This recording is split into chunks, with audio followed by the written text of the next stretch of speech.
Сегодняшняя тема.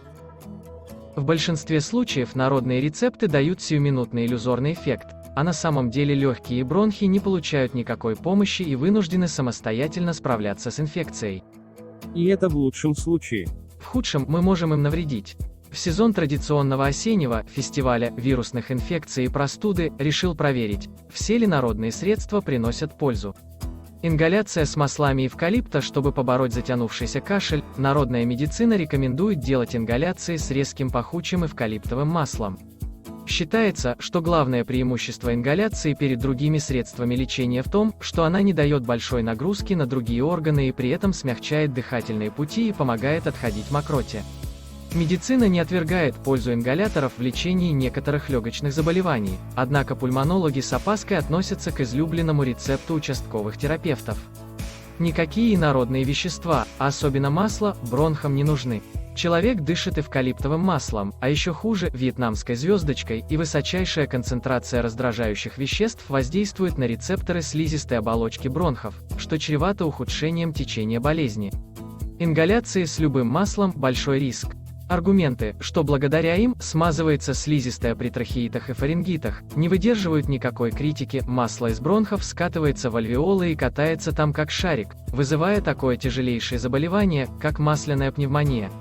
Средства для наружного применения самым популярным средством были и остаются горчичники. Мало у кого с советских времен сохранились банки, да и ставить их – дело хлопотное.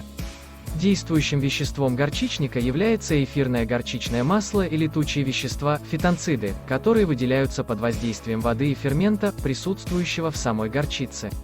За счет раздражающего воздействия горчичники способствуют расширению сосудистой сетки и притоку крови к месту их наложения. Место, на которое их накладывают, прогревается, улучшается циркуляция крови. Однако далеко не все специалисты разделяют всенародную любовь к этому популярному средству. Пульмонологи считают равнозначными мифами и то, что банки вытягивают токсины, и то, что горчичники прогревают легкие. Дело в том, что тепло, которое дают горчичные листы, воздействует только на верхние слои кожи, вызывая ожог.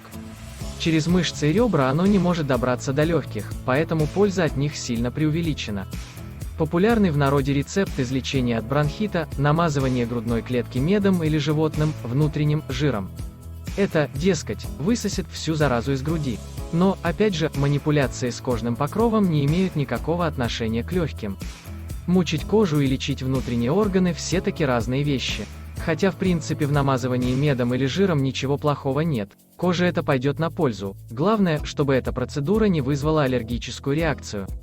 Новое веяние в лечении кашля – применение мазей для лечения суставов и мышечных болей с согревающим эффектом, фенолгон, капсиком, мази, содержащие скипидары или препараты на основе настойки стручкового перца.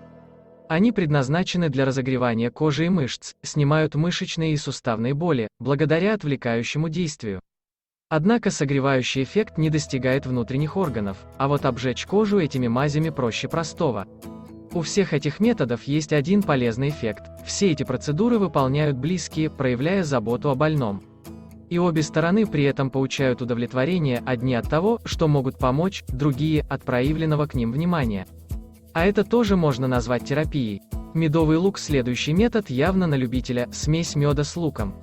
Средних размеров луковицу нужно пропустить через мясорубку, от одного только вдыхания паров можно не то что вмиг вылечиться, но и горько расплакаться, что, в общем, тоже полезно, и смешать с медом в пропорции 1:1. Принимать чудо-кашу следует по 3 раза в день после еды по 1 столовой ложке.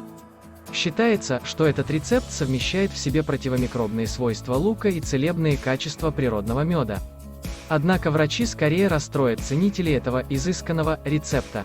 Дело в том, что после натирания лука фитонциды, которые обеспечивают ее лечебный эффект, усиленно выделяются только в течение первых 10-15 минут. Позже луковая кашица, даже несмотря на консервативные свойства меда, бесполезна, следовательно, долго хранить ее нельзя. Если, конечно, вы не готовы измельчать лук по 3 раза в день. Редька с медом – замечательный рецепт от кашля, сок черной редьки с медом.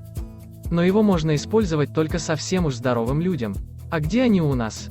Этот рецепт не годится для маленьких детей до 3 лет, для страдающих язвенной болезнью желудка и двенадцатиперстной кишки, язвенным колитом, острым и хроническим гастритом, заболеваниями поджелудочной железы, печени, кишечника. Нельзя им пользоваться и при нарушениях солевого обмена, отложениях солей в суставах, сердечно-сосудистых проблемах, грудной сбор от кашля и бронхита. Грудной сбор – это целый набор целебных трав, отвар которых разжижает мокроту и способствует ее выведению из организма. Сухие смеси в различных пропорциях и сочетаниях чабреца, солодки, душицы, липы, мяты, мати-мачехи, подорожника, сосновых почек, календулы, корни девясила и медуницы оказывают противомикробное и противовоспалительное действие.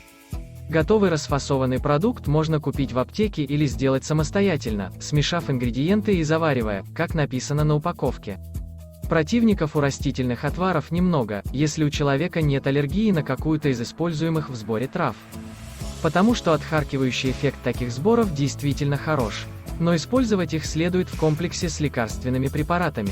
Потому что и у пневмонии, и у бронхита инфекционная природа, а избавиться от бактерий с помощью трав, как известно, невозможно.